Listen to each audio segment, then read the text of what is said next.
Okay, welcome, Dr. Doug and Sarah. We got a foursome happening today. Thanks for joining us, both of you. Yeah. Thank Thanks, Laura. you. Thanks, Renee. We have not done a bone health specific podcast, which is a little bit insane. So it's happening. Yeah, We're very happy finally. about it happening before we reach 300.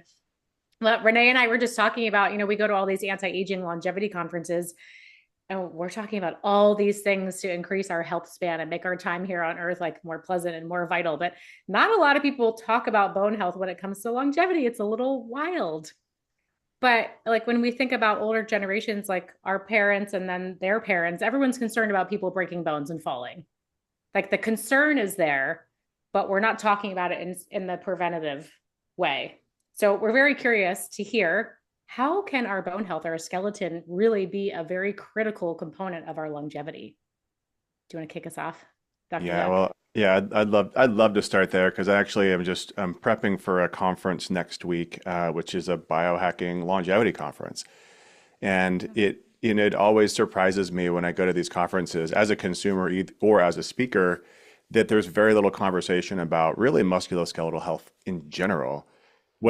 What the reason why that blows my mind is that like you said, we look at our older generations, we're worried that they're going to fracture. We know that if somebody has a hip fracture, 30% mortality rate, meaning they're going to die within 12 months of that, right? If they have a fracture and lose their independence, that's a massive game changer from a lifestyle perspective.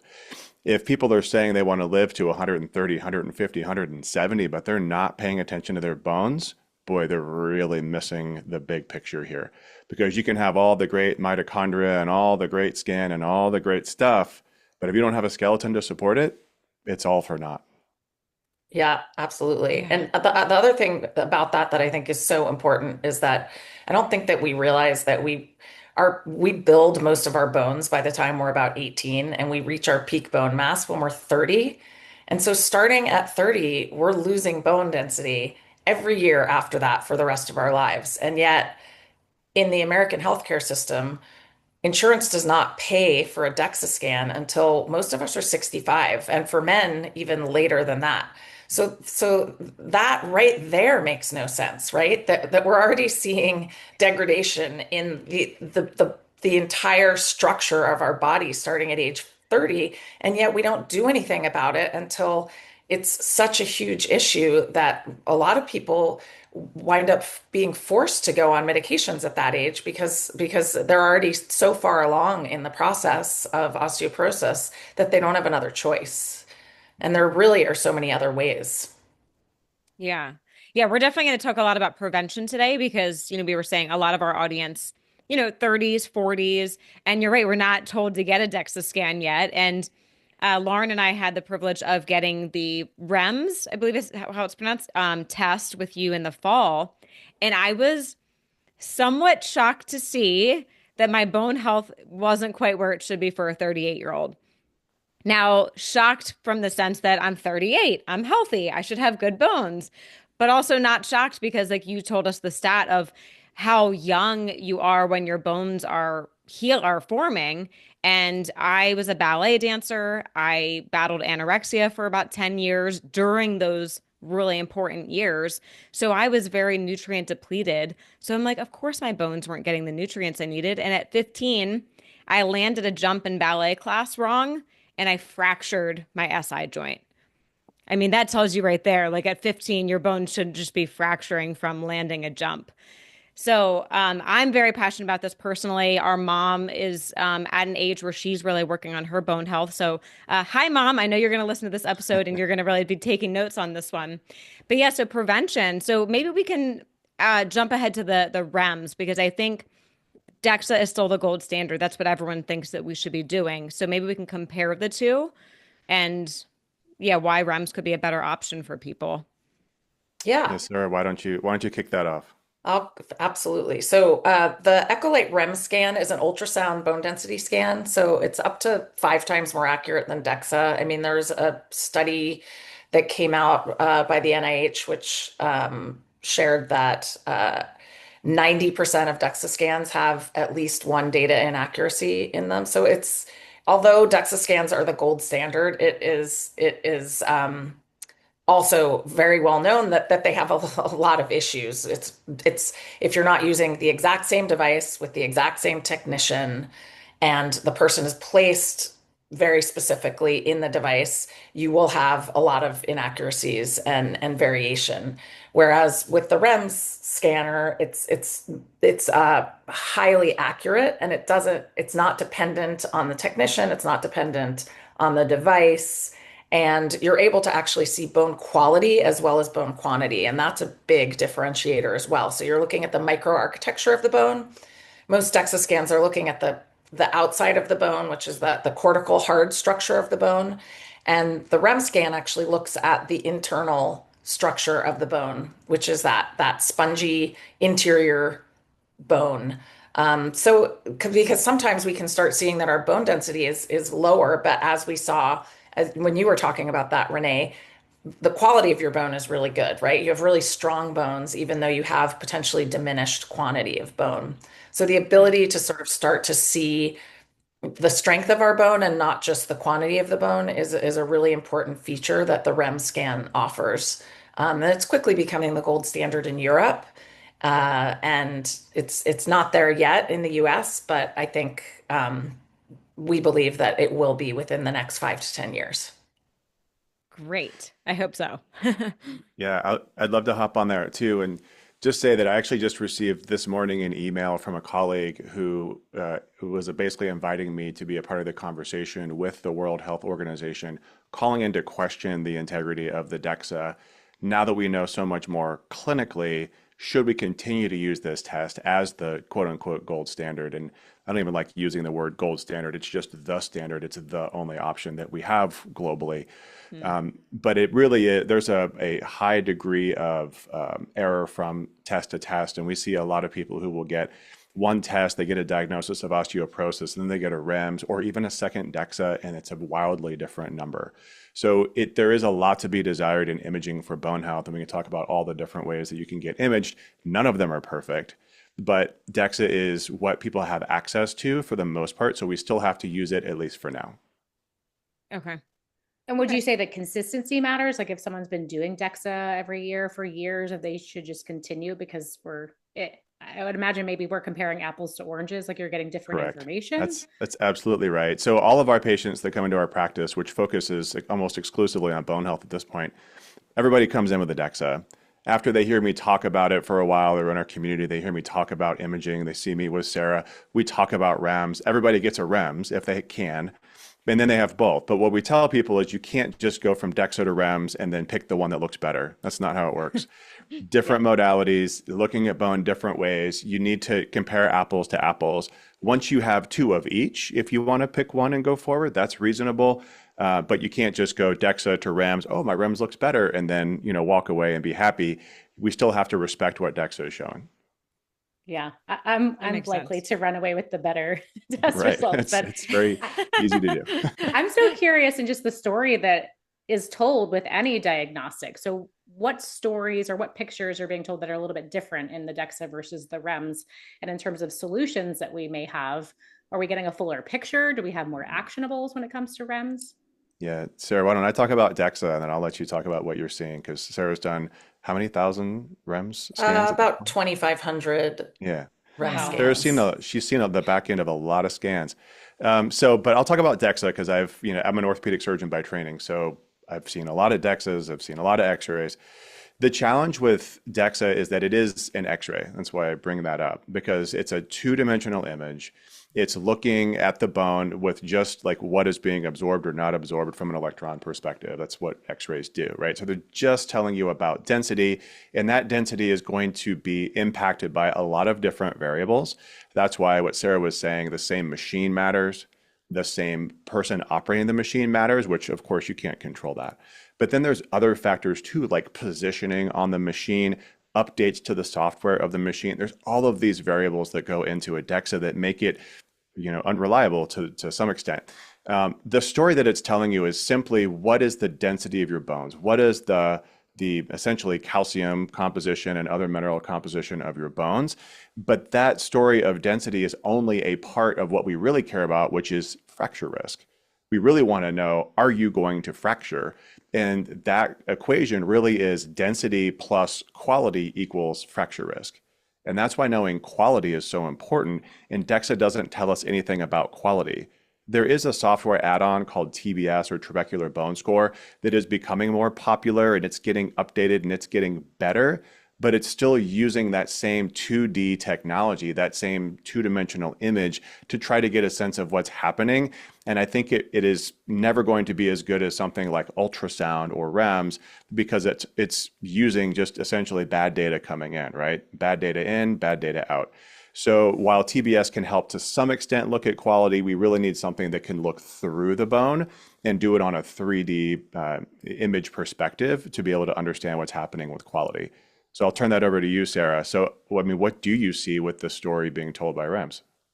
Yeah, that's a great question. So, I mean, one of the big things that we see is primarily in the spine. We see a lot of variation from people in their DEXAs, and that's from two reasons. And again, I'm not a radiologist. I don't read these reports, but it's very easy to see in the reports. And when you are looking at a REM scan compared to a DEXA scan, while not apples to oranges, when you're seeing wildly different numbers, you've got to question why that is, right? And so what we tend to see is that these variations primarily happening in the spine for two reasons. One is that if someone has any kind of curvature in their spine, frequently a DEXA scan, it's not going to pick up the numbers accurately because it's looking at the L1 through L4 on the spine, and they're trying to position a person to see all four of those vertebrae at the same time. Whereas with the ultrasound, you're actually getting each separate vertebrae one at a time. So you're actually able to get a more accurate reading that way, as opposed to, so what we see a lot of times is that someone who has a scoliosis of the spine, as an example, their numbers can show much lower in a DEXA scan than could be than an accurate number. So someone might present with like very significant osteoporosis, and then they see in their REM scan that they're in the osteopenia range.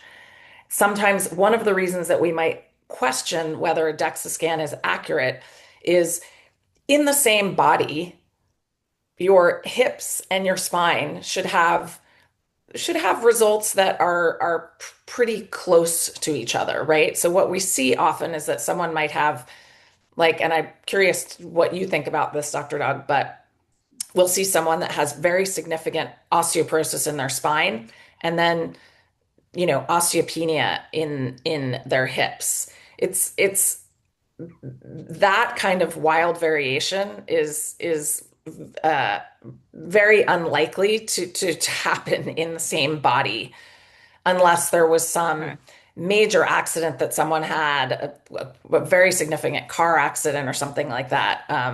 So that's one of the things that we see very often. And the other would be that if you have osteoarthritis in your spine, so you have bony spurs or you have calcifications, a DEXA scan can read that as bone as opposed to what it actually is, which is it's not bone. So that might actually give a much more positive reading on a DEXA scan than is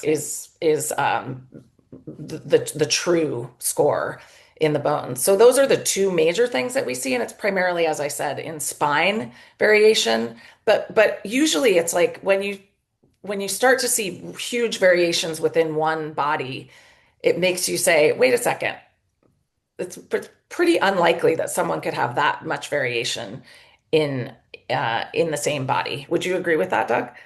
Yeah, absolutely. And this is why when we start talking about like prevention techniques, we realize that bone health is a systemic thing, meaning that like the bone in your spine and the bone in your hips are being exposed to most of the same things. Definitely the hormones, the supplements, the nutrition, all that stuff. So having what's called discordance, which is when one is over a standard deviation away from the other, it does raise the red flag of, hey, was the study done right? Are there some variables that we're not considering here? And there was actually a study published, I think it was last year, by Nick Birch out of the UK, who's another orthopedic surgeon, just brilliant, brilliant bone guy. And he pointed out that based off of DEXA, there are more discordances or increased risk of discordance compared to ultrasound like REMS. And that just means that REMS is probably more accurate. And we're doing more and more studies. We're a part of a research group together to help develop these studies to help demonstrate like what is the right imaging modality for bone, because it's actually pretty hard to image. And so we're still working on that from a professional perspective. Okay, So really interesting. I'm even thinking like with your teeth, I feel like your teeth could even be a good sign of what's going on with your bones, right? If your teeth are breaking down. Well, yeah, and so it's interesting you bring that up. So if you go to a dentist or you go to an oral surgeon, like what imaging modality do they do generally when they want to know what's going on in your teeth? What do you guys have you interviewed dentists? Yeah, so our dad is actually a biological dentist. Well, there you go. Great. He's been on the podcast 3 times. So that's why you can tell I'm the daughter of a dentist because I'm always thinking in like the dental realm of things. Right. That's why I thought, and I actually worked in his practice for a long time doing nutrition for his patients. And it was Nice. fascinating seeing how diet was connected to their oral health. Oh, yeah. But to answer your question, yeah, so I don't know, an X-ray or a cone beam. It's the CT, yeah, the cone beam CT. So like if we could just stick everybody in a CT scanner, we wouldn't have to have this debate back and forth around DEXA and ultrasound. We would just use CT, but CT of course comes with quite a bit of radiation dosing. We don't want to do this every year, every other year over the course of somebody's life. It would be too risky, but it gives us that 3D information about the bone. But you can do like cone beam CT because you can do it on extremities like the head or the hands or the feet. You can use cone beam CT for that, but we can't use cone beam for the hips and for the spine at this point. And there's another reason that biologic dentists are, so concerned about bone health in their patients, especially it's a question that's asked on health history forms in dentist's office, especially over a certain age. And that's because there's a lot of concern when taking bisphosphonate drugs, because that can cause necrosis of the jaw. And there's a lot of concern there, right? So that's why following Doug's protocols and really looking at how to make these changes in the body so that they don't have to resort ideally ever to taking some of these pharmaceuticals would be the goal, because there are so many side effects. Yeah. And just supporting the work. I don't think a dentist wants to redo an implant and a crown over and over again. If your bone sucks, like there's got to be another way. Because you brought up the drugs, I'm very curious about drugs like the bisphosphonates, which I would love for you to explain because I don't know that I'll get this right, but they prevent the breakdown of bone, but maybe not necessarily help the building of the bone, which is maybe a big misnomer. Can you explain what's happening here? Are we just giving this drug because it's the only solution, but it's a modified solution, not the full picture? Absolutely. So, I when I talk about the conventional medical model and we talk about drugs, I never like to disparage doctors. I never say that this is the wrong thing to do. But when you look at bone from the perspective that we do, which is that osteoporosis is simply an imbalance of bone metabolism. Like you said, there's breakdown and there's buildup. And there should be breakdown and buildup happening all the time. Different inputs will result in different breakdown, different buildup. The drugs are designed to reduce fracture risk. That's the goal. And in fact, if you go back to when the T-score, which is what DEXA tells you, was actually given the definition of osteoporosis back in 1994, Fosamax, a bisphosphonate, came out in 1995. So you can imagine that really the T-score was designed in order to be able to allow doctors to know when objectively to prescribe a drug. So this is how the system's built. And that's not wrong, because doctors really have two tools, right? We have drugs and we have surgery. And I'm a surgeon, so I was doing the surgery and then my colleagues did the drugs, and that's what our system is. I don't think that's what the system should be, but that's the system that we have. And Doug, when did DEXA scan come out? Yeah, DEXA came out, I'm assuming the same time, 1994, right? So it was the same time that T-score, then they just pushed it out across the globe because we needed to measure bone. They knew that bone was a problem. And of course, the system, especially in the 1990s, that was sort of when pharmaceutical companies and insurance companies were going bonkers. So that was the way forward. But the problem with those drugs, especially the class like bisphosphonates, Prolia is an injectable one that's really popular and common. Any anti-resorptive drug is going to shut down one side of that bone metabolism equation. So when you either poison the osteoclast, which are the breakdown cells, like what bisphosphonates do, or Prolia prevents them from becoming osteoclast from the stem cell side, Either way, you're shutting down that one side of bone metabolism. So then what happens is, if you can't break down bone, you can't build bone. And then your osteoblasts, the builder cells, also slow down. One of the things we do in our practice is to measure these things called bone turnover markers. Bone turnover markers aren't perfect either, just like imaging isn't perfect, but you can get a sense of what's happening with that bone metabolism. And when patients come in on bisphosphonates or on Prolia, those markers are extremely suppressed.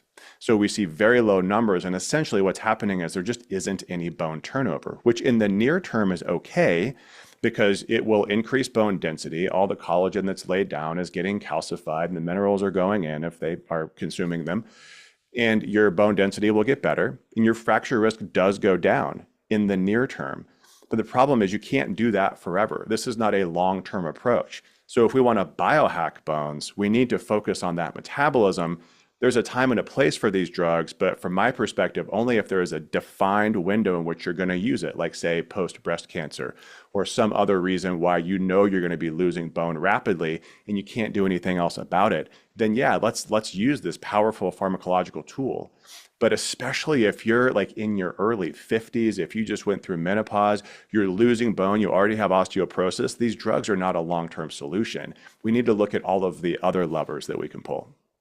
And those drugs are not looking at root cause at all, right? So I think Of that course not. Yeah. as with everything in our bodies, it's just potentially one spoke of the wheel, but we need to be thinking about all of the different levers as Doug just mentioned. So it's our nutrition, our mineralization, our sleep, our stress, our exercise, like all of the different things that we're doing, our genetics, like there's so many different elements of it.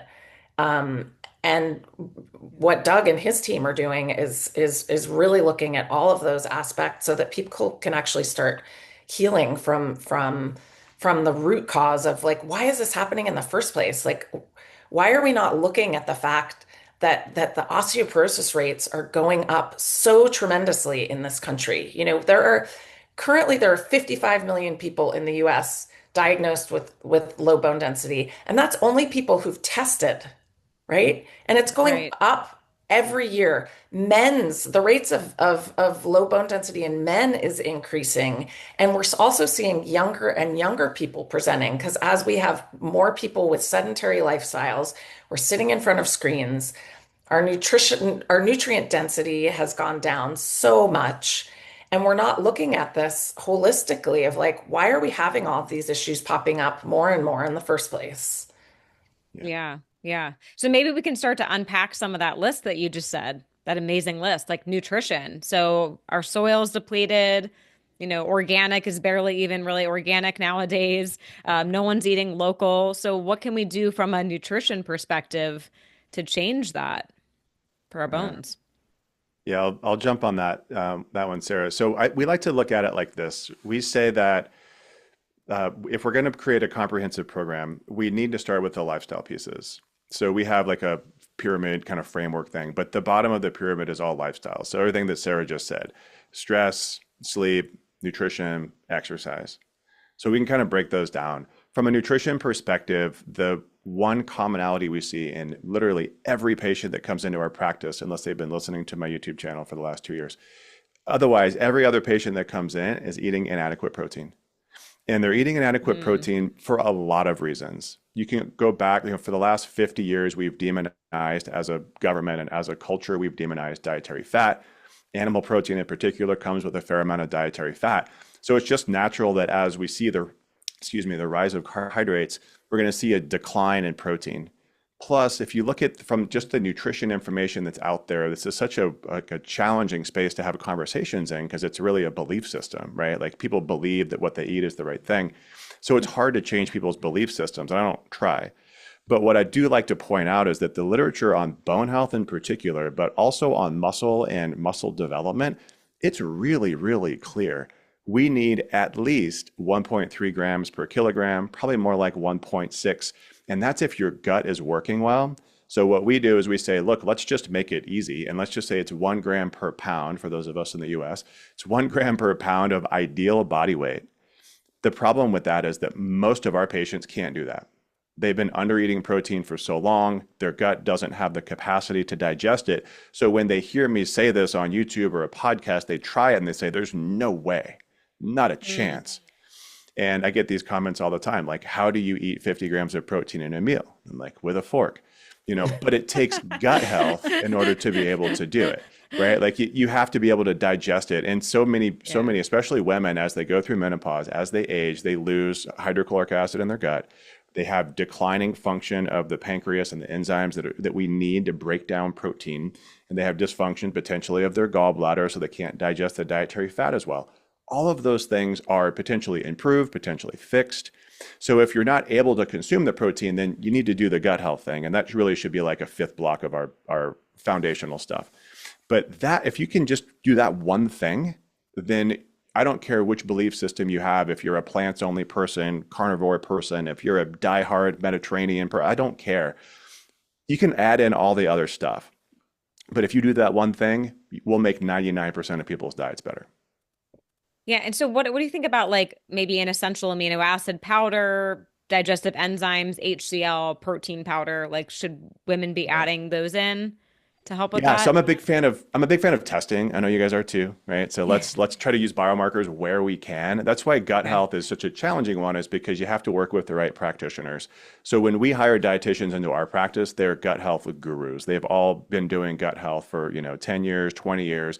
They know how to look at a stool study and they look at the microbiome. They can look at the levels of all these enzymes and they can come up with a customized plan. And Okay. it's a lot. So I give that to them. But there are ways to do this at home. So like there's ways to do hydrochloric acid testing at home. You can kind of get a sense of what's going on.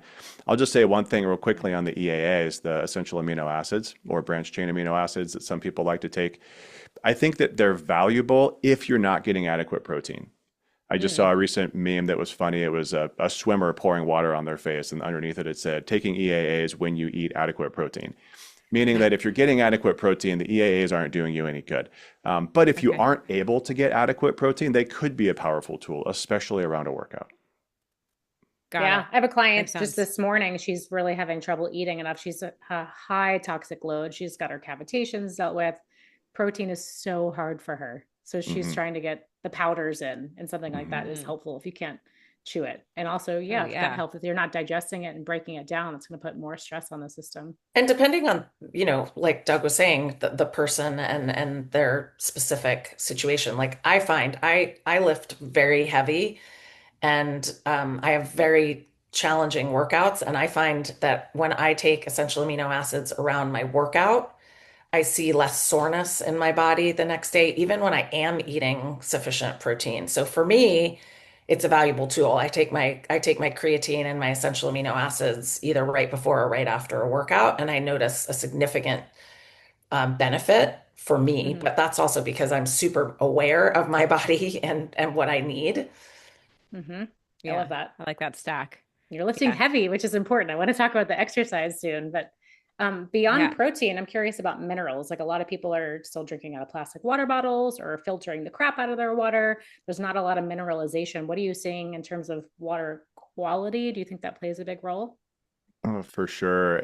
Water is such a tough one, right? Because, if you follow people who are really into like the toxic load side of things, they'll say, use RO filtration systems and like just get everything out of your water, and then they'll just throw in there like and remineralize it. I'm like, well, what? Like, wait, what does that mean? Yeah, Like what? how do I do that? And so yeah, no, it's right. It's hard to get the minerals that we used to get through water and water. So I tell people like, let's clean up the water, whether that's a good filter. Is that RO? But then you have to get the minerals from somewhere, and it's harder to get them through food, as you mentioned earlier, Renee. Like our soil is depleted. Our food doesn't have the same minerals. So this is where supplementation just becomes essential. I mean, I like to say we can't supplement our way out of osteoporosis, but we do use supplements quite a bit. I take like a mineral complex. I give my kids mineral complexes.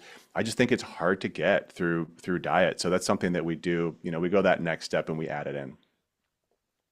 Okay. So minerals. Yeah, I've been using like beam minerals. I don't know if you have thoughts Mhm. on that just to get like a broad spectrum minerals. But then what about like the other big players that we hear like calcium, strontium, boron? Like do we need to be taking those or what's the deal with that? Yeah, so the supplement space is it's fun, but it's crazy, it's wild, it's unregulated, right? The Wild Yes. Wild West. Yeah.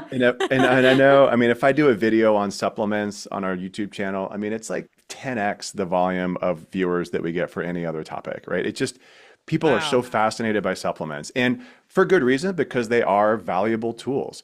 But when it comes to bone health, what we have to remember is that it is not a calcium deficiency problem. Like, we don't develop osteoporosis because we were calcium deficient for our entire lives. For the most part, there probably are some people who actually were calcium deficient, but for the most part, this is not a calcium problem. So then I think it's weird that if you look at like the National Bone and Osteoporosis Foundation recommendations, they say, oh, you have a diagnosis of osteoporosis, you should take calcium, you should take vitamin D, and you should do weight-bearing exercise or weight, whatever they call it. Mm. The problem with that is, like you just mentioned earlier, minerals come as a full spectrum, right? They come in nature with not just one mineral. So then whenever we're doing something that is super physiologic, we're doing something that is unnatural, we have to ask the question, like, what are the implications of this? Like, is this actually dangerous? I know it's just calcium, but could this be harming me? And it turns out the answer to that question was yeah. If you take calcium alone without vitamin D, because the recommendations used to just be calcium, if you take it without vitamin D, there is an increased risk of heart attack within 1 year of starting the supplement, which is pretty remarkable for a supplement to have that negative of an impact. If you add vitamin D, even a smidge of vitamin D, that risk goes away. But I don't know that it goes away over the long term. So we are careful with calcium. The good news is it's easy to get calcium through diet, especially if you consume dairy. I don't know how you guys feel about dairy, but depending on if you consume dairy or not, it's either easy or it's kind of easy to get enough through diet. And then if we're adding it back in, we can add it back in with all the minerals, right? So the magnesium and the potassium. I'm actually a big fan of boron, but you can add in all those things and do it together, so they're going to be metabolized together, coming from whole food sources, even in supplementation, I think is a way to do it safely. And it's I really feel about the like, absorption, right? So Mhm. what we can Yeah. add things Yeah. in, like Doug was saying, but if we're not absorbing it, then the calcium's just going to sit in other places in our bodies. It's going to go into our arteries. It's going to go other places as opposed to actually being absorbed into the bones, which is what we need in the first place. that's what I Yeah. was thinking. I was imagining calcium doesn't have a strong personality on its own. It just floats around. It's like waiting for its friends to come and tell it where to go. That's right. Otherwise, it's a little bit lost. That's right. Yeah, its best friend is Yeah. magnesium. And so if you look at, I mean, if you're taking a calcium citrate or calcium carbonate product, there's no magnesium in it. If you're taking a combo product, even some of the best products on the market right now are very high calcium to magnesium in a ratio, and that ratio probably needs to be reversed. And Mm. so this is why I'm very excited to start making some products here in the near future, but TBD on when that'll happen. Yeah, I've heard a Okay. statistic. I'm curious if you've heard this as well, Doug, that I mean, as many people, I think that something like 85% of the American population is deficient in vitamin D, and it's pretty close in terms of how many people are deficient in magnesium, right? Hmm. Yeah. But obviously both are equally important, but magnesium isn't talked about nearly as much as vitamin D is in No. in the bone health world. Well, it's harder to test, I think, is part of the problem. So you can test it through a red blood cell magnesium. Even that's not perfect, but serum magnesium is worthless if you're looking at, am I getting enough through diet? So it's people, doctors don't test it. They don't know what to do with it. So they don't talk about it. Vitamin D is relatively easy to test.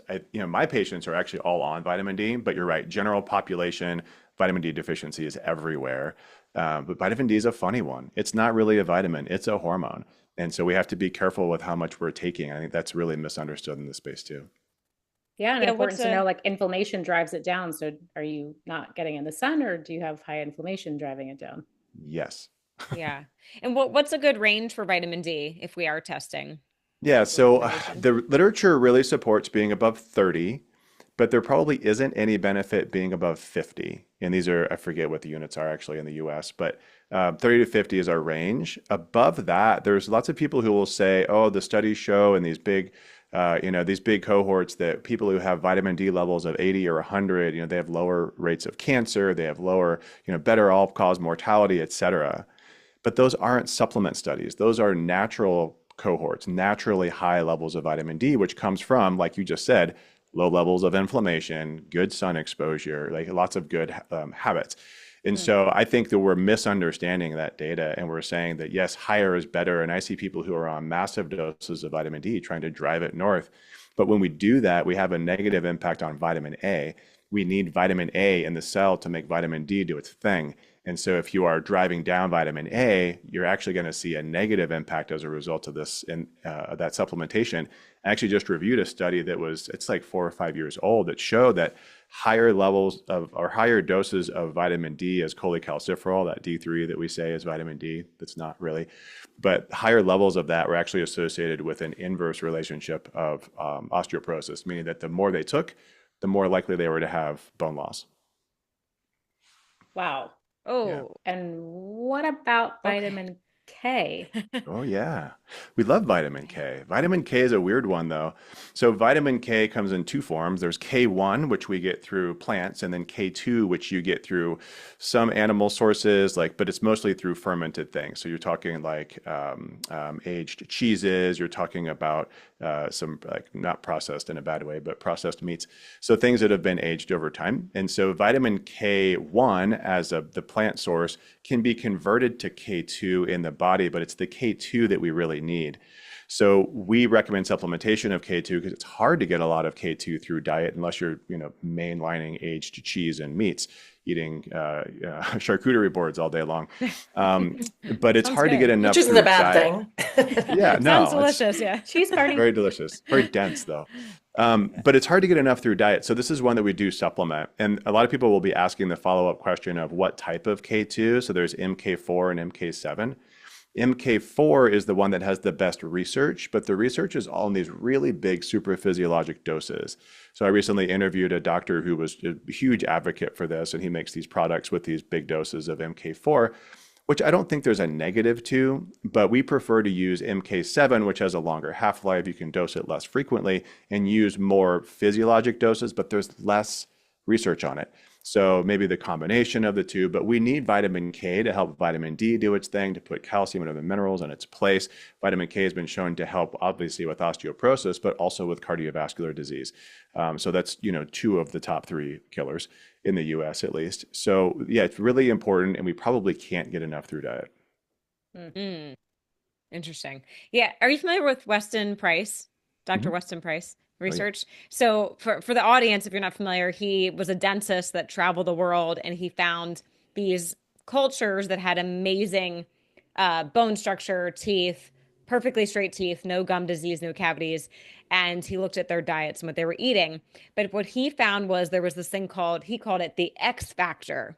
It was in all of the diets of these cultures. But now today we know the X factor is most likely vitamin K, K2. Yeah. So he didn't know what it was back then, but yeah, so bones, teeth, it's all connected. Mhm. Cool.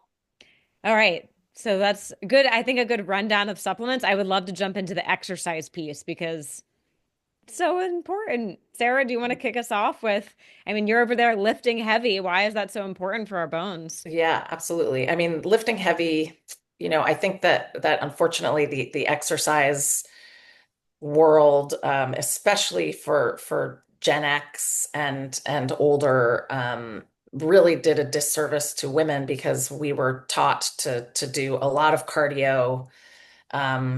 When I was in high school, lifting heavy, I thought it was going to bulk me up. It was not ever something so I did spinning and running and like just as much cardio as possible and very little weight training. When the reality is that our bones and our muscles need impact in order to stimulate growth, both of them. And arguably more impact than we can even get just from heavy lifting, right? Which is also why I'm a really big fan of osteogenic loading, because there's something called Wolff's Law, which says that bones can be remodeled under high impact force, and that's the lay term of it, right? That Dr. Doug and all physicians and anyone in the medical world studies during school, which says that with end-to-end compression on the bones are living tissue and they can be remodeled under high impact force. And so that's the way that I say it. I'm sure he can say it with with some more That's medical terminology. But and what we know that there's actually research which says that for your hips to be able to increase in bone density that we need 4.2 multiples of our 4.2 multiples of our weight in order to stimulate growth, right? So with heavy lifting, we can definitely stave off losing bone density, but the jury's out on whether we can actually, how much we can increase it, especially after we've already lost it, which is why osteogenic loading can be so important, because you can reach these much higher levels of force without risking injury. Most of us are not able to push, 1,000 to 1,500 pounds of force with our legs in a leg press. But we're able to do that with an osteogenic loading session, like at an OsteoStrong, which there are about 200 of them around the country, that you are able to do that. And so what we're able to see is that people, even who have never lifted heavy, I mean, I think the biggest problem with lifting heavy is that people try to jump in and do it after they're highly deconditioned, and then they jump in to try to start lifting heavy, and then they hurt themselves. So, even starting with like, oh, I know there's a lot of people talking about weighted vests these days, even starting with like 10% of your body weight with a weighted vest to just give your skeletal frame a little extra. There's a reason that people who are smaller framed tend to have higher rates of osteoporosis than people who are heavier. And that's purely because there's more weight on the frame. So I think that is so important. So I'm like such a big proponent. I mean, I lift as heavy as I can, but I've also been lifting for a really long time, and I know how to do it safely. But I think it's the most important thing for women as we age. I mean, for men as well, but I'm just such a huge proponent of it for women to lift heavy, and sure, go running and do your other things as well. But that we've got to lift heavy on our frames in order to keep our bones strong. Yeah. Yeah. I think that's such a good point about the safety, because if you're older and have never done this, I mean, Renee, was it last Christmas or the Christmas before? All the women, we all got weighted vests. We So we were doing did. the wrecking. Yeah, we did a Secret Santa, and I think I started it. Like we did a Secret Santa wish list, and I asked for a weighted vest, and then my Secret Santa was like, "That's a great idea," and she asked for it, and like it catapulted down to all the women got weighted vests for Christmas. It was awesome. And such an easy actionable. I love that. Yeah. But also going to like an osteostrong is so safe, because I think gymnasts have like the highest bone density, but of course there's a risk to the joint. So this is a way to get that impact in a very safe and curated fashion. Exactly. So what does that look like on a weekly, variable basis, monthly, yearly? Like how long do people need to go? When do we start seeing results? Well, bones, as I said, bones it's living tissue, and similar to muscle, it has a life cycle of how long it needs to recover.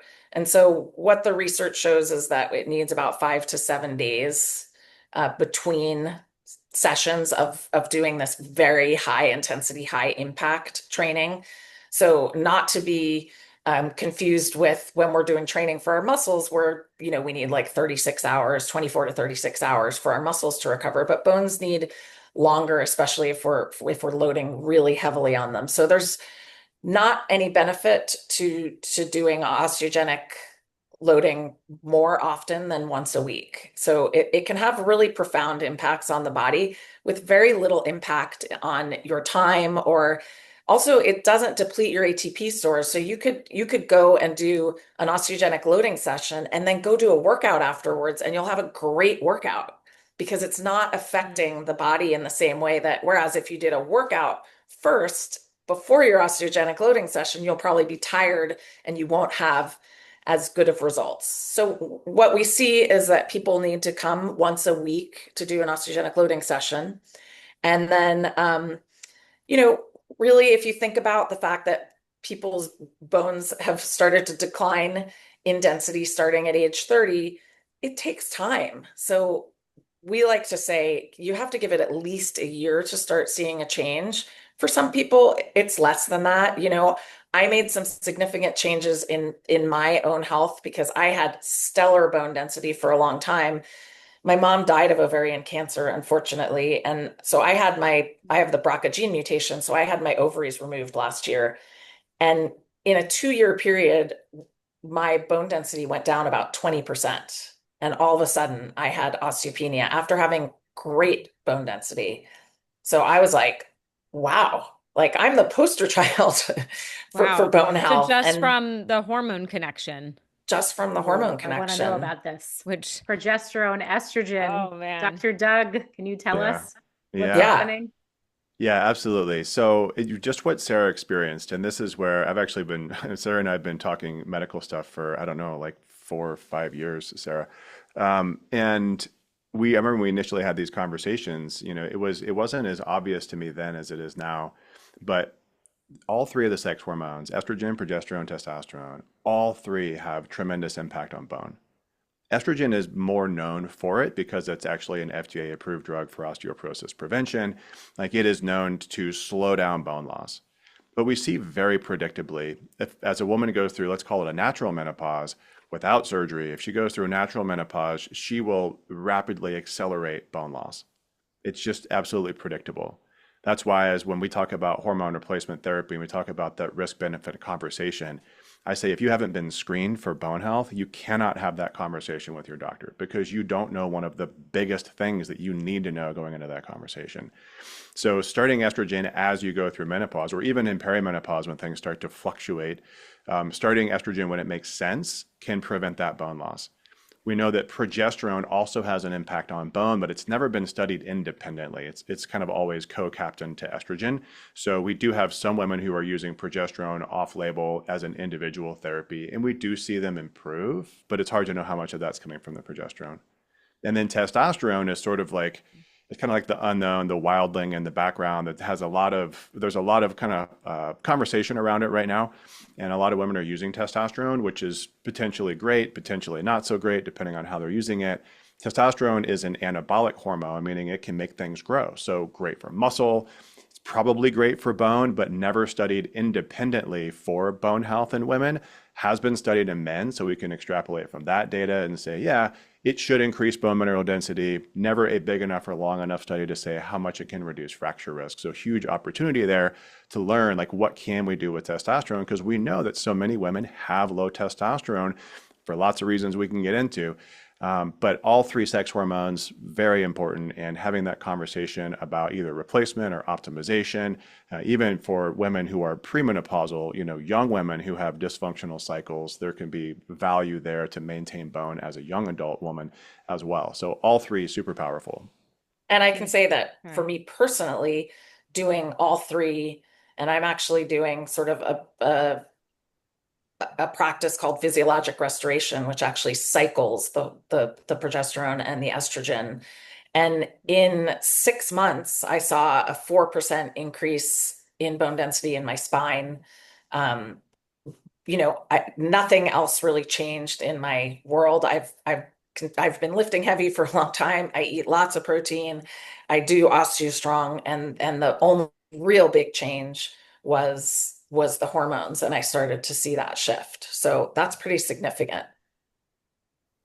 What is the Yeah. recommendation in this like static versus cycling of the hormones? Why would you choose one over the other? Yeah, so this is controversial, and I get in trouble every time I talk about it. But it's fine. I'm here for that.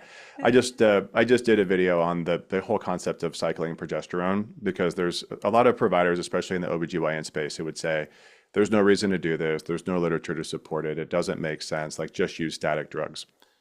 The problem I have with that is that if we think about premenopausal women, like what is the natural cycle?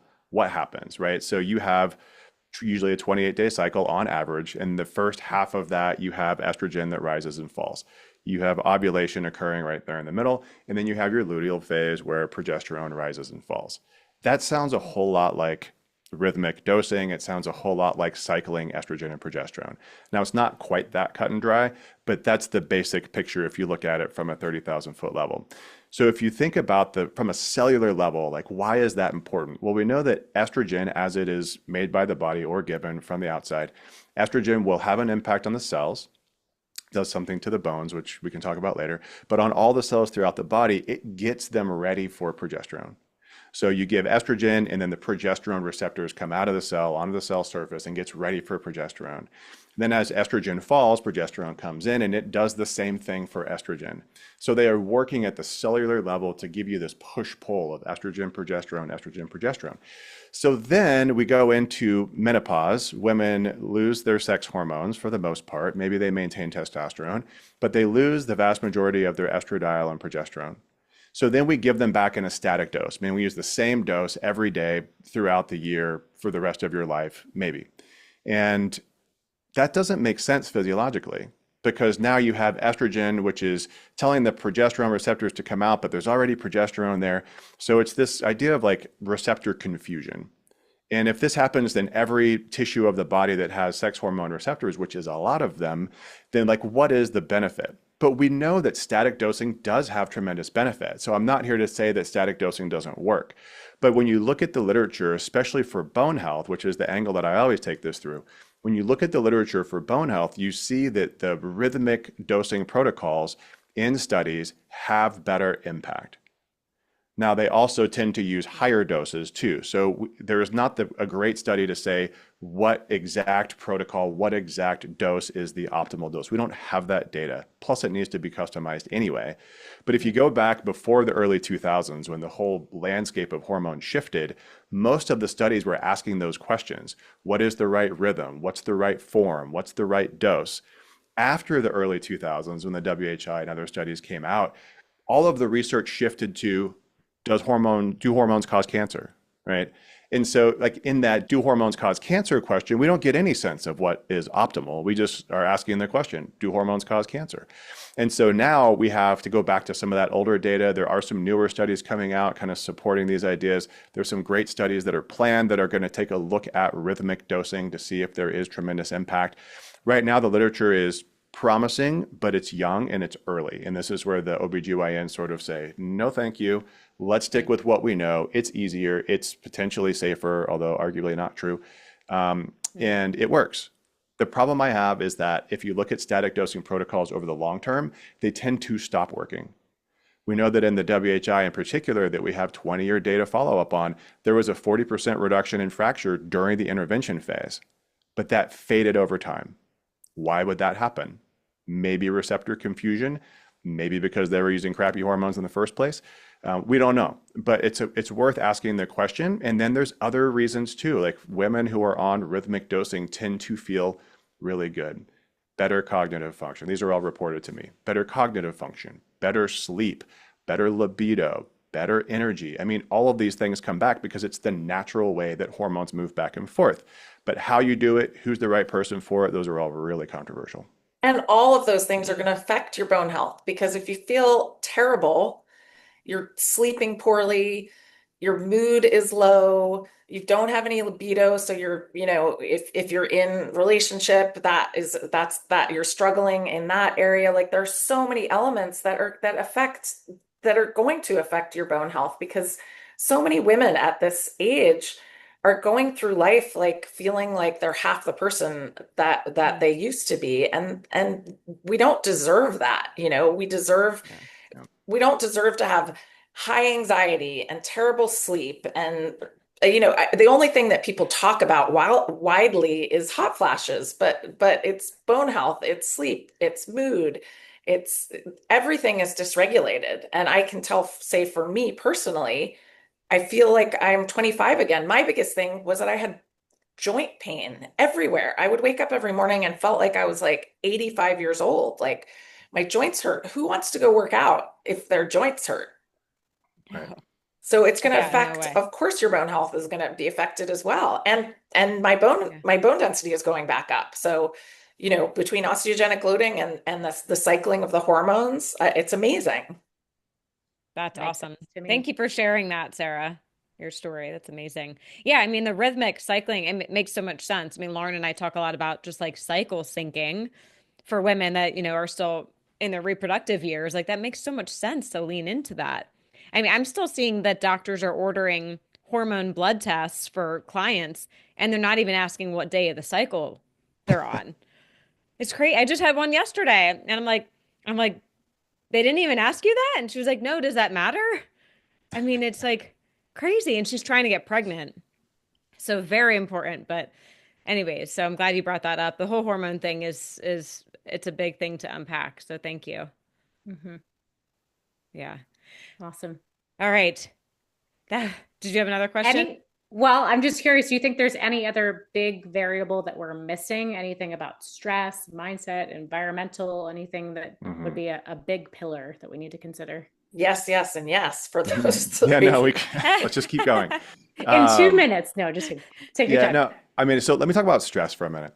So we see stress as such a challenging problem because our patient population tends to be postmenopause. So we have women who are in their 50s and 60s on average.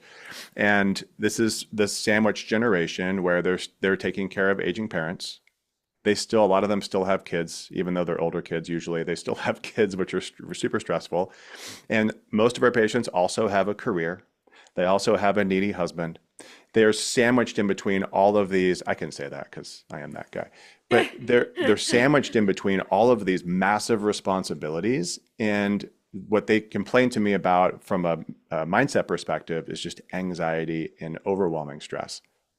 They tend to then put themselves on the back burner, not take care of themselves so that they can take care of all those things that I just mentioned. And then it's going to have a negative impact across the board. So the mindset piece of this is so big. The stress is everybody. It's everybody. So we have to have a plan to help mitigate that stress, which of course is very difficult.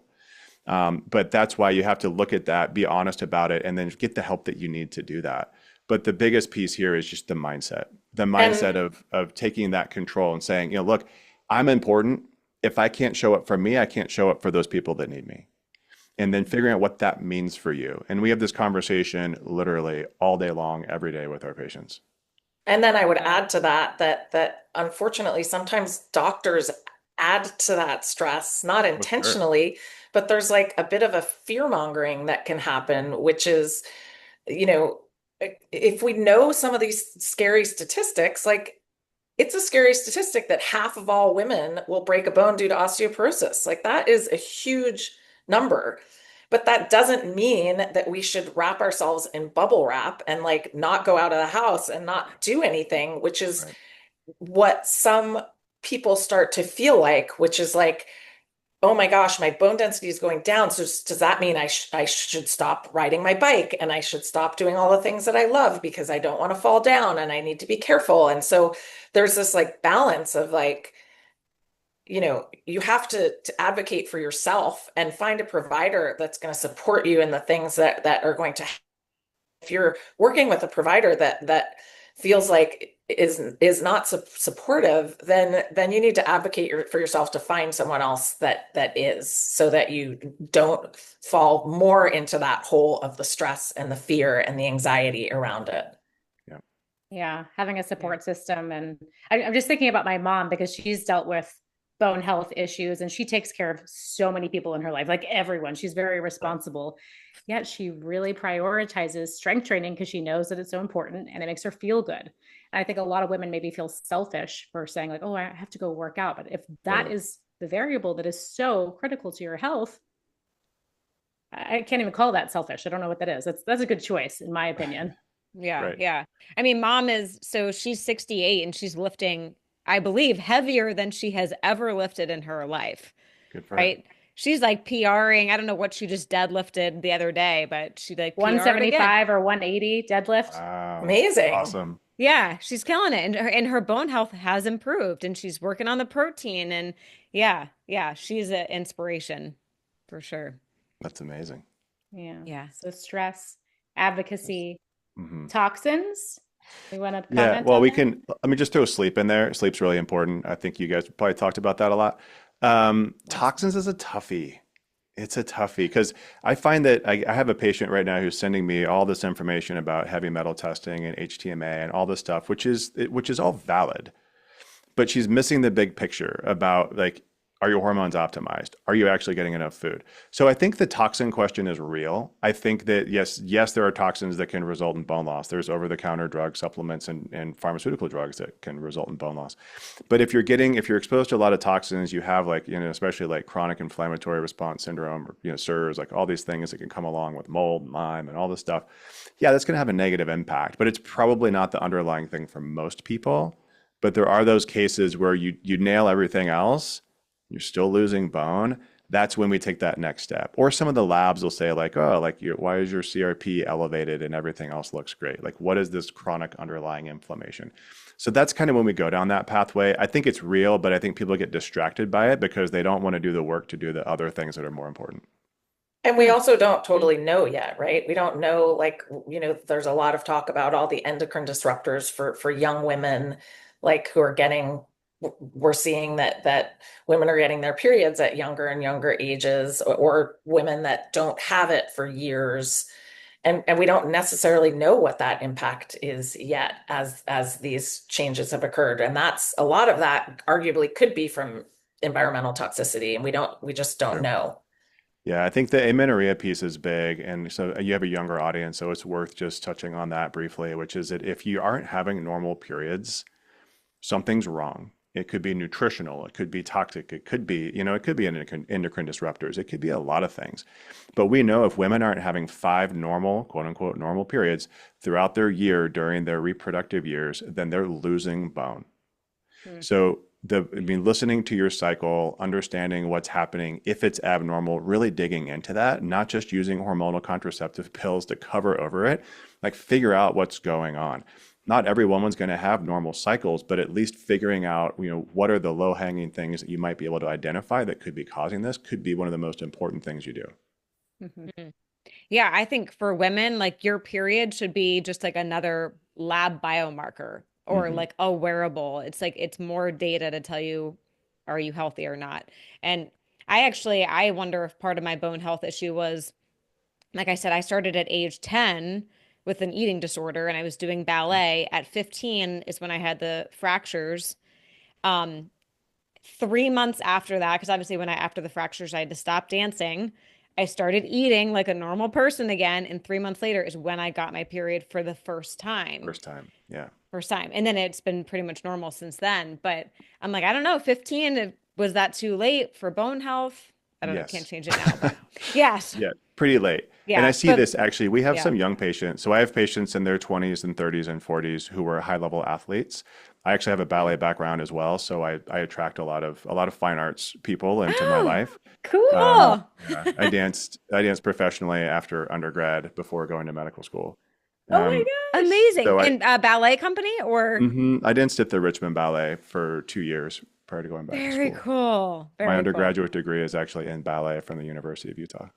The things you learn, I didn't know that either. That is so cool. That is so cool. But as a result I wanted of to that, study ballet, but because of the fractures, I never healed enough to do it. But that's so cool. Well, yeah. So I'm very interested in that space because obviously I saw it, right? And even, for myself, I am 195 pounds now. When I was dancing, I was 170. And then I went from ballet where I was, my family's all very overweight. So I have these genetics. I did not eat well as a ballet dancer either. It's just part of that culture. And then I went from that into cycling. And I was cycling at a high level, amateur, but cycling at a high level, competing. Just again, like I needed to be lean, right? So I was always very, very lean until med school when I gained all this weight. But I'm kind of like your mom. At 47, I am stronger, lifting heavier, and now focusing on muscle and bone, whereas before I was always pushing it away. I think that definitely happens for the young athletes, the young female athletes out there. Oh my gosh, if you are not menstruating, please take a deep look at what's happening from a diet perspective, from a training perspective, because it is detrimental. And we have patients in their 20s, 30s, and 40s who have really struggled. Some of these women have never had a period ever. These are really interesting conversations for me, talking to a 30 or 40-year-old woman who's never had a period and never been diagnosed with a reason why, which blows my mind. And then we optimize things, we optimize their diet, and it starts. And they're like, oh, well, this is weird. Like, how odd. So it's just, Awesome. it's so important to take a look at that. And again, if it's not happening, figure out why. That's Yeah. hard because I have heard many women, they're like, I don't get a period. It's great. I'm like, oh, Oh, Right. it's a natural part of convenient. life. How Right. convenient. Not Yeah. not so great That's for your health. always, those are always the stories, right? They're like, well, now I have to deal with this thing. And I'm like, Yeah. I mean, yeah, Yeah. You're a woman. you Join the do, club. to, Join the club. you get to You deal with get this thing. to. You Yeah. get to. I like that. Good Yeah. reframe. Wow, that's so Awesome. cool about the ballet background.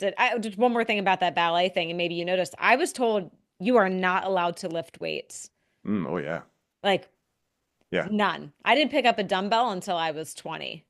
Oh, we don't Yeah. want We those were told to quads only, popping. yeah, we were told to only lift girls, just lift girls. Oh.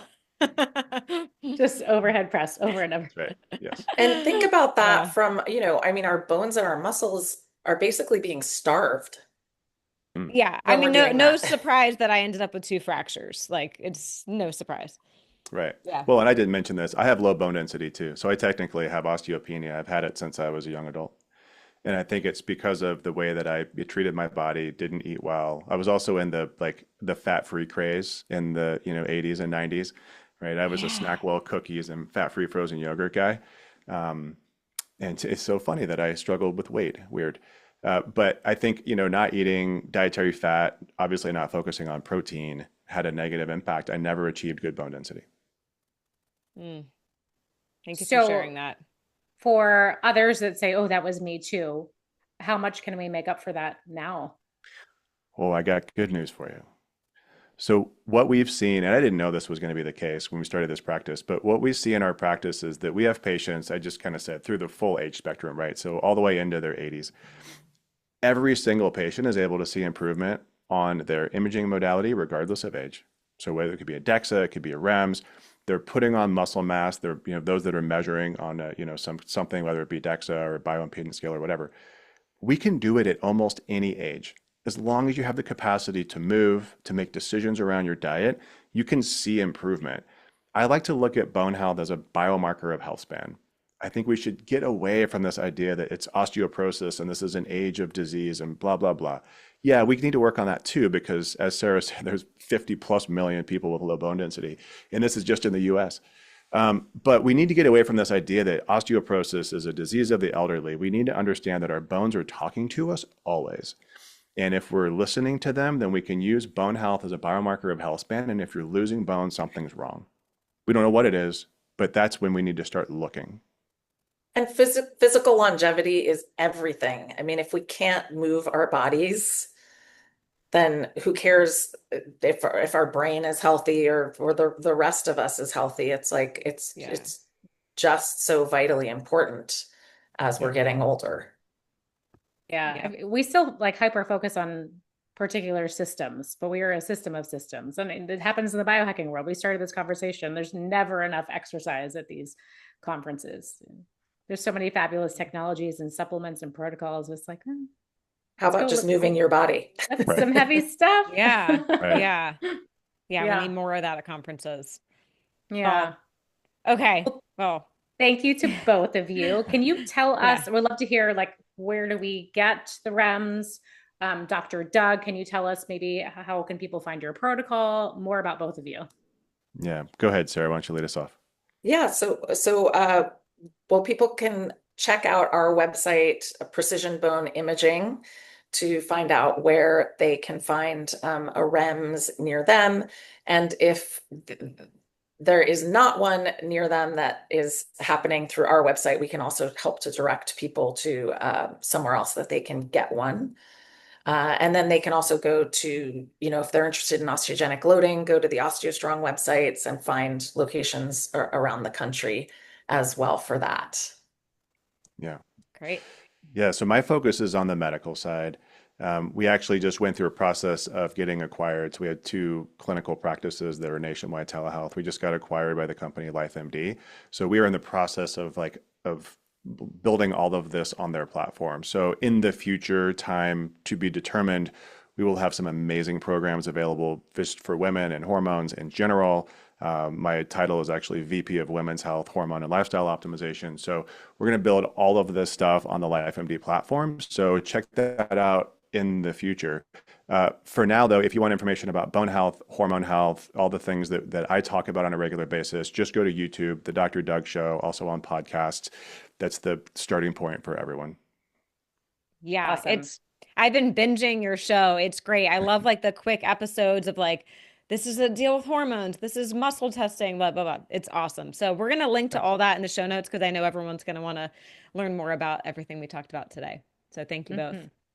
Awesome. And Yeah, thanks, final guys. question for each of Yeah. you. If you could give our audience one piece of advice, something they could start doing today that's actionable to improve. It could be their bone health, it could be anything in their health, vitality, longevity, whatever comes to mind. I've got one if you need a minute to think, Sarah. So what I love to end interviews with every time is this idea of being an advocate for yourself. Because we see it again, almost every patient that comes in has put everybody else first. They, especially the women 50s, 60s and beyond, were raised to this mental space where, you know, your doctor has the best interest for you and they just do what they say. But that is absolute crap. Doctors are doing their job, shouldn't disparage them for that, but they don't have your optimization and they oftentimes don't understand what you're going through, especially for women. You have to be an advocate yourself. Get great information. Look at great podcasts like this one. There's a lot of great podcasts out there that are delivering great quality information. Figure out what you need and then advocate for yourself. Yeah, absolutely. And I would say start where you are also, because I think people get paralyzed in fear because there's just so much. Like we talked about so many different things today that are all vitally important for bone health, but you got to just start taking the steps. So maybe the first thing that you can do is just starting to optimize how you're eating and how you're sleeping, right? That you just start increasing your protein intake and you just start getting a little bit more sleep each night. And that can be what you can do right now, and that's okay. But we've just got to start from where we are and not get overwhelmed with having to do everything from day one, or else sometimes we just get, analysis paralysis and we don't do anything. Mm-hmm. Yeah, great. Okay, so be your own advocate and pick maybe one thing to focus on and get started. Don't get overwhelmed. All right, love that. Well, thank you both so much for joining us. This was a blast and I learned a lot. So, really grateful for you both. Thank you. Thanks, guys.